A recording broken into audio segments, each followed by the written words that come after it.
we're going to keep going with our study of imperialism.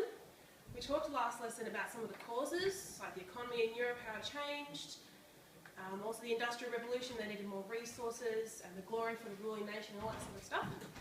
So today we're going to continue on with imperialism. We're going to start with the artefact. So the map behind me, you can't see on the thing, but it was produced in 1886 for a magazine, and it was published, and it shows a map of the world with, that's all the British Empire in the red. So not only does it show us the actual extent of the British Empire at the time, it also tells us a lot more about what empire is and what it is to be an empire. So we'll brainstorm a few words. When I say empire, what do you guys think of? What words and phrases come to mind? Nationalism. Nationalism? Yep. Japan. Japan, yep. How about Emperor. Emperor? I'd say rule.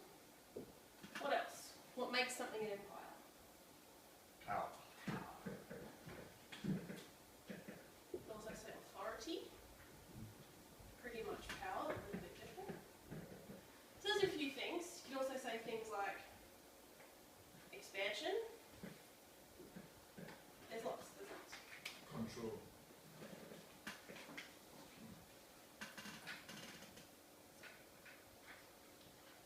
So what actually makes an empire? What features need to be present? Is it all of them? Is it a combination? Are there some things you have to have? So an example of thinking about this is Australia. Why aren't we part of an empire?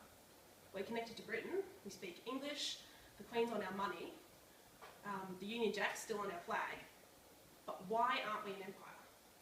We even have the Governor General, and he's actually got political power via the Queen. He can dissolve our House of Representatives, and yet we're not an empire, we're a Commonwealth. So if you look back to our artefact, it actually, you can see some of these things that are different between an empire and the other sort of things you have like the Commonwealth. So one of the main things I noticed here was the inequality in the photograph, like everyone's zoomed in for me, but they've got a picture of the Indian man there carrying something. He's quite clearly the rule, not the ruler. And they've also chosen to put the Aborigine there and the Native American in their native dress, which doesn't look like much to us, but the way that they dressed with no shirts on or no clothes on at all was part of the way of justifying their savage nature and the reason they need to be colonised. So that tells us that quite often in empire there needs to be some form of inequality, usually racial, cultural, along those lines, but they're not all equal, like it would be in a kingdom, where they're all in the same culture. Also,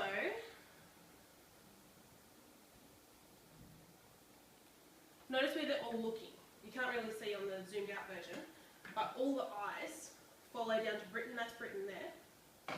All the eyes are looking up or looking at Britain. So your ruling nation is the centre of everything. They have clearly authority and power and all that sort of thing, which is different to Australia and Britain today. There's no real sense of being ruled. That's one of the differences here.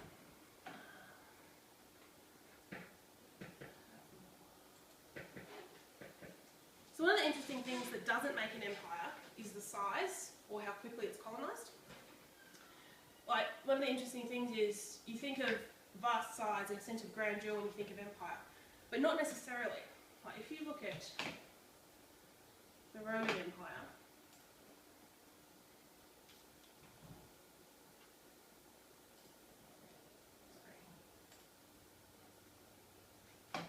that shaded area, it all happened in stages. That took 350 odd years to establish, and it's all local, and it's not that much when you look at it on a world view.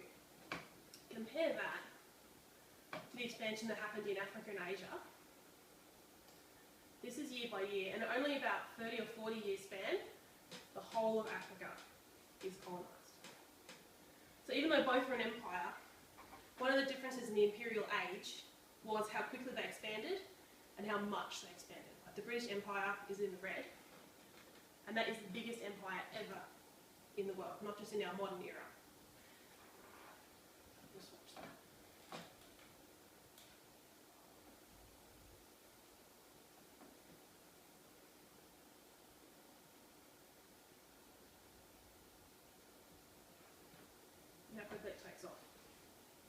And then the end of the period we're looking at, which is 1915. Basically, they've colonised the whole world, whereas it was quite great before.